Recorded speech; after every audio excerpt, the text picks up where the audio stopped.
Oi, gente! E aí? Mais um vídeo aqui do Direito ao Ponto. Vai curtindo, comenta, compartilha. Hoje nós vamos falar de pensão por morte. Muito conhecida, muito chamada por pensão pós-morte, mas o certo é pensão por morte. Para falar sobre esse tipo de benefício, nós estamos aqui com uma doutora especialista em direito previdenciário, doutora Jane Kelly Alencar, que vai tirar todas as nossas dúvidas, inclusive aquela, né, de Pedro, lembra de Pedro, que era casado com Ana aqui em Juazeiro, mas construiu outra família lá na Paraíba com Amanda. Ele morre e aí? Elas não se conheciam nem sabiam que existiam. As duas entram com pedido de pensão por morte e quem tem direito? Ana ou Amanda? E aí, doutora, boa noite. Responde pra gente, por favor. Seja bem-vinda aqui ao Direito ao Ponto. Obrigada pelo convite. Boa noite. Pois é, quem tem direito é quem era casado legalmente. A amante não tem direito à pensão por morte. Infelizmente. Então, a música de Marília Mendonça tá certo, né, gente? Amante não tem nada, não é um bom negócio, né, doutora? De forma nenhuma. Amante não tem pensão por morte, amante não tem direito à partilha do patrimônio. Quem tem direito à pensão por morte? Bom, a pensão por morte é um benefício previdenciário que é pago em decorrência do fato gerador, que é o óbito. É uma forma que o governo tem de manter o padrão da família, né? Quando falta a pessoa responsável pelo benefício. Quem tem direito são os dependentes. Via de regra, os primeiros dependentes são a esposa ou a companheira e os filhos. Então, esses que teriam direito à pensão por morte, esposa, filhos. No caso, se o falecido não tiver, por exemplo, nem esposa nem filhos, mas tem irmãos, mãe, pai, os irmãos, a mãe e o pai, pode ter direito? Sim, é respeitada a linha, né? A primeira linha são os dependentes, que são reconhecidos, né? Que tem aquele reconhecimento, a esposa e os filhos. Em segunda linha, vem os pais e em terceira, os irmãos. Lembrando que os tutelados ou os enteados, eles podem também ter direito à pensão por morte, desde que comprove a dependência econômica do falecido. Tem que comprovar, no caso, que depende economicamente daquele que faleceu. Os de primeira linha, a dependência é presumida. Você não precisa, a esposa, dizer, olha, eu dependo do meu marido. A simples certidão de casamento já comprova a dependência, assim como os filhos. Porém, os pais, eles precisam comprovar que dependem financeiramente dos seus filhos. Pais e irmãos precisam comprovar, no caso, Sim, que pais e depende. irmãos. E essa dependência, doutora, não é, por exemplo, ele pagava a conta de luz e pagava a internet e o bujão. É uma dependência, vamos dizer assim, total. Ele, de fato, entrava, vamos dizer, com 80% do orçamento da casa. O orçamento, as despesas que ele tinha têm que ser significativas, porque assim, um presente, um benefício não. Mas assim, eu preciso dele para sobreviver e bem. Então, a dependência precisa ser comprovada de fato e não apenas um benefício que alguém recebe de um parente. Entendi. Então, a dependência significa isso, né? Ele Isso. praticamente é sustentável, né? Isso. Sem aquela renda, eu vou passar necessidade. Entendi. Qual é o prazo, doutora, para quem hoje, assistindo ao Direito a Ponto, já se reconhece como, né, ter esse direito? Qual é o prazo para que possa dar entrada? E onde dá entrada? Certo. O prazo é 90 dias, via de regra 90 dias, excetuado os casos dos menores de 16 anos, que o prazo é dobrado, é 180 dias. Caso você não requeira esse benefício até esse prazo, vai contar da data do requerimento administrativo. Esse período, 90 dias ou 180 para menores de 16 anos, é contado da data do óbito. Se ultrapassar esse prazo limite, aí conta do requerimento administrativo. Ele é feito no INSS.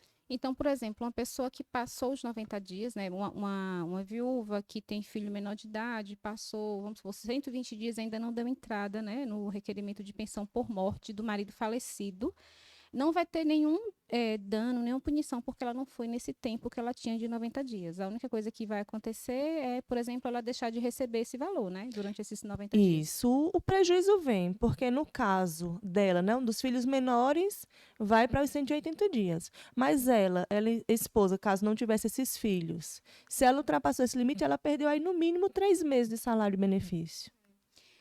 A esposa ou o esposo, né, que ficaram, por exemplo, viúvos, que têm um trabalho, né, que recebe, tem um vínculo empregatício, ficando viúvo, eles têm direito à pensão por morte? Sim, Eles têm direito à pensão por morte também, porque a renda era para a família, era para a casa. Uma renda exclusivamente não era o limite da casa. É uma forma que o governo tem de priorizar a necessidade daquele que já perdeu um ente querido. Uhum. E por quanto tempo, doutora? É uma pergunta, né, que tem várias respostas, porque inclusive houve uma mudança, a gente vai falar sobre ela, né, a mudança da Previdência, mas por quanto tempo a dependente ele tem direito a receber a pensão por morte? Bom, é bastante criterioso esse assunto, porque tem que ser levado em consideração dois passos iniciais. Tem que ver se o falecido tinha 18 contribuições ou se era menos de 18 contribuições e se a união estável, o casamento, era superior a 2 anos. Porque nos casos de ser menos de 18 contribuições, ou ainda que fosse mais de 18, mas é menos de 2 anos de casamento, apenas 4 meses para a esposa. Os filhos não. Os filhos vão seguir a regra normal até os 21 anos. Mas caso seja mais de 18 contribuições e mais de 2 anos de casamento, é levado em consideração a idade da viúva. Então, aí, até 22 anos, ela recebe por 3 anos. Entre 22 e 27, 6 anos. Entre 28 e 30, 10. Ela vai ser vitalícia a partir dos 45 anos. Entendi. Então, vamos dizer que Pedro, ele tinha 1 ano e 6 meses de contribuição, que seriam 18 contribuições. E ele já estava casado, por exemplo, há 5 anos com a Ana. Nesse caso, Ana teria direito a quanto tempo? Aí vai ser de acordo com a idade de Ana. Quantos anos Ana tinha? 30 anos. Pronto, 30 anos, ela tem 10 anos. 10 anos 10 de anos de contribuição. pensão. Não de pensão, de benefício. Isso, obrigada, doutora. Não. No caso, se tiver menos de 18 contribuições, se Pedro só contribuiu, por exemplo, 10 parcelas ali de contribuição, Depende da idade de casamento, somente 4 meses. 4 meses. 4 meses. Essa mudança, isso é novo. Veio agora com a reforma de 2019 ou antes Não. era assim? A pensão por morte, ela vem sofrendo modificações independente dessa reforma. Ela sofreu uma grave modificação, que foi essa das idades, salvo engano, 2015. Então, ela teve essa alteração em 2015. Antes da reforma, no começo de 2019, ela também teve outra alteração em relação ao marco inicial do benefício. Mas, em 2019, ela sofreu a principal alteração em relação ao valor do salário de benefício. E qual seria esse valor, doutora? Que é uma pergunta também, gente, que tem várias respostas, né? Porque no direito tudo depende. E na pensão por morte tudo depende mesmo, né? São muitas nuances para definir o valor, não é isso? Isso. Ela é baseada especificamente no que ele receberia caso sofresse um acidente e tivesse direito a uma aposentadoria por invalidez, por exemplo. É feito um cálculo que leva no mínimo 60% do valor do salário e a partir do tempo, acima de 20 anos, a cada ano vai contando mais 2%. Mas ainda isso aí é para chegar no valor inicial que ele teria direito caso fosse receber uma aposentadoria por invalidez, né? Mas nesse caso da pensão por morte, chega nesse denominador e depois disso ele sofre as reduções de valor. Veja só, já teve essa primeira redução significativa, porque ele só teria direito aos 100% do salário de benefício se tivesse 40 anos de trabalho. Nossa. Né? Então, tem essa redução, aí depois vem a redução das cotas, né? Porque hoje é 50% da cota familiar, mais 10% por dependente, no limite de 100% do que o valor seria. Trocando miúdos, vamos usar um exemplo prático para a gente entender, né? O de Pedro ainda. Quer dizer, então, vamos dizer que Pedro tinha 50 contribuições, faleceu, tinha 3 filhos com Ana. A gente já sabe que só Ana tem direito, porque Ana era a esposa, não era a concubina, né? E aí, como é que vai ficar? Ele recebia, vamos dizer, em torno de R$5.000 mensais, o valor mensal. Quanto seria essa cota familiar para Ana, a viúva? Pronto. Levando em consideração, digamos que se o salário de benefício dele fosse esses 5.000, ele já estava aposentado, já recebia esses R$5.000. Então, vai ser assim. A cota familiar é 2.500. Ana tem direito a mais 10%, seria 60%, 70%, 80%. São 2 filhos ou 3? 3 filhos. Pronto, 3 filhos mais a esposa, 90%. Aí é feito o cálculo em cima disso. Salvo engano, uns 4.500, mais ou menos, descontando os 10%. Eles receberiam, no Eles caso, receberiam. Ana e os E 3 os filhos, filhos. certo. Deu para entender. Então, vai variar de acordo com o tempo de contribuição, com a idade, não. O primeiro marco, sim. Não com a idade, mas o primeiro marco é o tempo de contribuição do falecido, o tempo que ele levou para contribuir, o salário de benefício que ele teria se fosse vivo em relação a um acidente, né? Não qualquer acidente. Entendi. Aí depois disso é feito o cálculo já com a nova redução, a cota mais os 10%. Que é 50% mais 10%, não é isso? Isso, a cota familiar sempre Sempre 50%. 50%. Então, toda a família vai ter direito a 50% do valor. Mas, no mínimo, 60%, porque precisa ter um dependente. No caso, 50%, né? Aí, tendo um dependente, 2, aí cada dependente tem 10%, não é isso? Isso. Entendi. Então, se uma esposa que ficou viúva, ela tem 2 filhos, vai ser 50% mais 20%, 70% ao todo. Isso. Então, eu Imagine entendi. como é drástica essa redução. Realmente bastante drástica. Bom, eu ia perguntar se ela seria anticonstitucional, mas a gente entrar no debate aqui e não vem ao caso no momento. Vamos dar seguimento. Qual seria, doutora, a documentação na entrada? Pronto. Via de regra, a gente precisa da certidão de óbito, né? E mais a comprovação dos dependentes. Carteira de trabalho, toda a documentação que ele tinha que comprovar, porque às vezes ele recolhia, ele não era vinculado a nenhuma empresa, mas ele pagava todos os meses seu carnezinho. Então, ela vai precisar juntar a documentação comprovando que ele tinha esses recolhimentos, né? Ou a carteira de trabalho, ou ainda se ele estivesse no período de graça, porque é outra nuance do direito. Ele tinha qualidade segurada no falecimento, mas podia não estar trabalhando nem contribuindo. Ele estava no período de graça, mas ela vai ter que comprovar que existiam as contribuições. E, a partir daí, ela vai juntar toda a documentação. Se for uma união estável, vai comprovar a união estável, como nascimento dos filhos, fotos do casal, comprovante de residência em comum, SAF, que é muito comum existir e serve de prova de dependência, conta conjunta, quaisquer outros documentos. Plano de saúde, por exemplo. Também, plano de saúde, nota de supermercado, acompanhamento hospitalar. Mas para quem já tem, por exemplo, a união estável reconhecida oficialmente, né? Tem lá... Presume-se. Isso, aí já é bem mais fácil para Bem mais provar, fácil. né? A importância. Tem registro, do né? registro, exatamente. Tem até um vídeo aqui, gente, falando sobre união estável, viu? Passa lá, dá uma olhada. Curte também, vai comentando aí, vai compartilhando. Deixa a tua pergunta, que aí a doutora responde depois para vocês. Doutora, e se o falecimento aconteceu antes da reforma? Dessa reforma em 2019? Pronto. Teve o primeiro marco inicial, que foi a da idade da mulher em 2015. Se ele faleceu antes da reforma, entre 2015 e 2019, ele não vai ter essa base de cálculo, essa alteração das cotas familiares, mais as cotas por dependentes. Mas ele vai seguir a regra da idade. Se foi antes desse período, não existe idade. Então, no caso, a porcentagem, vamos dizer assim, seria melhor? Sim, seria 100% salário e benefício antes da reforma. Então, no caso, se Pedro morresse antes da reforma, Ana receberia os 5 mil fechado. Ana mais os filhos. E os filhos receberiam 5 mil fechado. E o ex-cônjuge? Ele estava separado, né, quando faleceu. Vamos dizer, tem o quê? 8 meses que eles estavam separados e ele falece. A ex-cônjuge, ela tem direito ao benefício por morte? Se recebia pensão alimentícia, sim.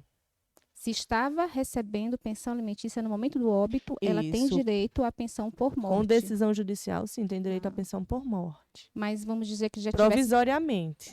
Isso, não é por... Pelo tempo que foi fixado na sentença judicial. Entendi. Porque, assim, de boca, a gente tem que ter muito cuidado, né? De boca, só beijo. Como diz uma colega, beijos e derivados, né? Mas exatamente. Mas a gente tem que se documentar. Provado. A gente tem que parar com a ideia de não regularizar as situações, né? De não se documentar, de não buscar o nosso direito. A gente, estudante de direito, né, formado em direito, sabe que o direito não funciona para quem dorme. O filho universitário, né? A maioridade, gente, para a Previdência, para o INSS é 21 anos, não é 18. Então, o filho dependente, né, de um pai falecido, ele vai receber o salário, a pensão por morte, melhor dizendo, até os 21 anos de idade. Perfeito. Mas vamos imaginar que um dos filhos de universitário, enfim, né, passou para a universidade agora, ele perde o direito. A gente tem que não confundir a pensão alimentícia com a pensão por morte. Ele perde 21 anos, só não perde se for inválido, né, ou deficiente, se tiver algum agravante de saúde que o impeça de adentrar no mercado de trabalho ou o incapacite. Mas, via de regra, 21 anos, acabou a pensão por morte. No caso, quando o dependente, seja o filho, a esposa ou o esposo, tenta matar, né, o segurado, ou seja, aquele que tem um vínculo no INSS, né, que sustenta a casa, para ficar com a herança e com a pensão por morte. E aí, vai ter direito?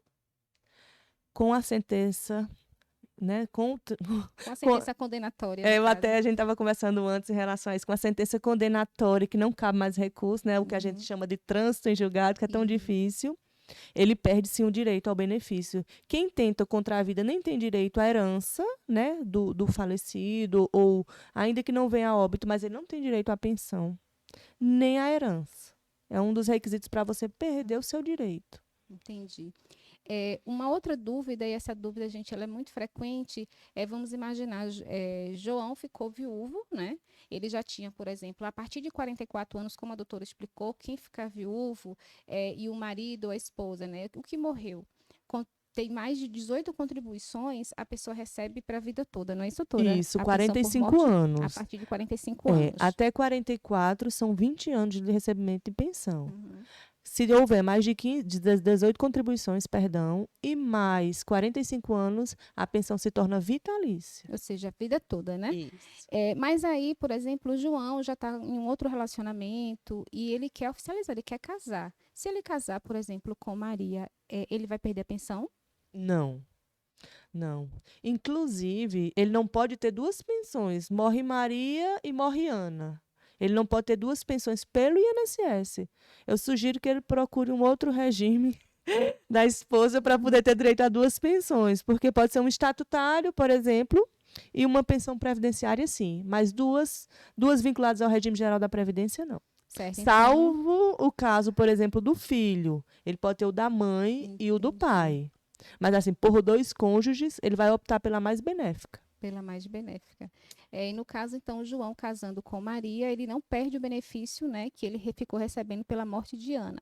Porém, se Maria morre, ele não pode acumular. Ele pode também escolher qual mais benéfico, como no caso, se fosse Com um filho, certeza. poderia. Ele só acumularia se fosse de regimes diferentes. Mas pelo regime geral da Previdência Social, não. Mas ele opta.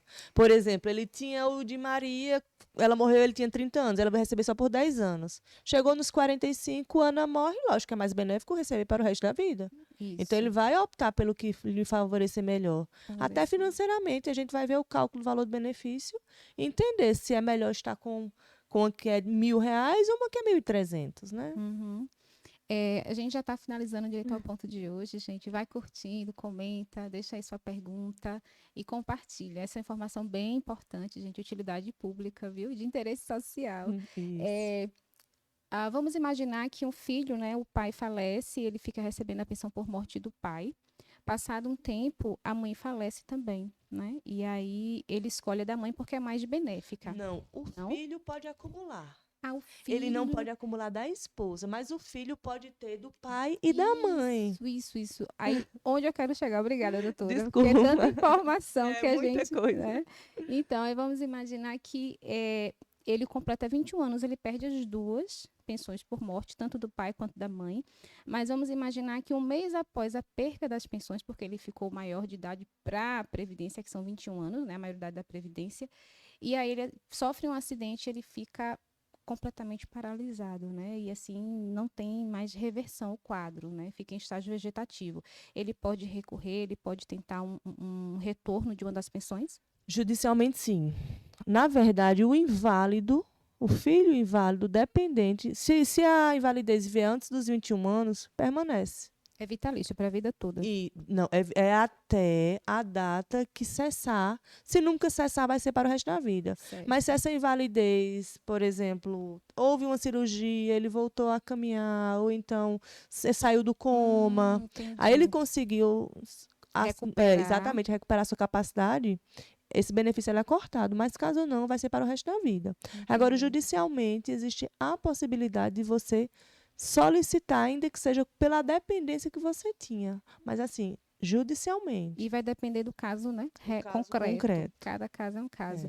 É. Então, vamos dizer que o filho, quando ele pode acumular do pai e da mãe, com 20 anos ele perde os dois. Isso. E vendo até um problema, né, que deixa ele incapaz, torne ele completamente capaz, judicialmente pode haver a possibilidade, não é uma garantia, mas pode haver a possibilidade de retornar. Vai depender do posicionamento judiciário. Certo. Porque o previdenciário ele é um direito muito humano, né? É um dos primeiros direitos que reconheceu a uma afetividade. Porque a gente sempre trata, a mulher vai ficar. Não, é o homem também. O homem tem tanto direito quanto a mulher de receber a pensão por morte, né? O casal homoafetivo também tem o condão. Isso vem do previdenciário muito antes do direito civil no Brasil. E aí, uma pergunta que eu deixei passar, lembrei agora, gente. O filho menor de idade que já tem uma deficiência grave comprovada, sem possibilidade de reversão, ele vai ficar recebendo a pensão para a vida toda? Ou quando tiver 21 anos é cortada, é suspendida? Não, se ele é incapaz, ele vai receber pela vida toda ou até cessar a incapacidade. Lembrando que a gente tratou um pouquinho antes e veio o start agora, é que nos casos, por exemplo, o filho tenta contra a vida do pai, mas a gente também tem que levar em consideração, esse filho era doente mental, né? Tinha algum problema em decorrência disso, veio a ferir o pai, ele não tinha discernimento. Entendi. Então, ele também recebe, muito embora tenha tentado. É uma exceção, é. Mas, assim, ele não fez na consciência de buscar o benefício. Ele Entendi. fez em decorrência Pela da questão, doença. vamos supor, da insanidade, né? Exatamente. Provocada pela doença mental. Isso. Entendi. Gente, como é bom, né? Aprender. Nunca é demais, principalmente algo que é tão importante, né? E que, hora ou outra, a gente, né, vê acontecer. É muito comum, né? É um direito que a pessoa tem, que é gerado no momento de dor, mas que é um acalento, né? Porque perder um ente querido e saber que sustentava, vamos dizer, né, a casa, e aí você saber que pode sim receber esse valor, né, que vai continuar ajudando ali na despesa da casa, até que a família se reorganize, né, para viver uma outra realidade fora dessa dependência, é muito bom. E aí, gente, curte, compartilha. E muito bom a companhia de vocês. Doutora, muito obrigada, viu? Volte sempre. Eu agradeço demais o convite. De verdade, assim, adorei. Muito obrigada. Gostaria muito que vocês compartilhassem nosso vídeo. E a gente está aqui disponível para tirar qualquer dúvida, tá? Olha, gente, que coisa boa, né? Olha, fiquem com Deus e até o próximo Direito ao Ponto.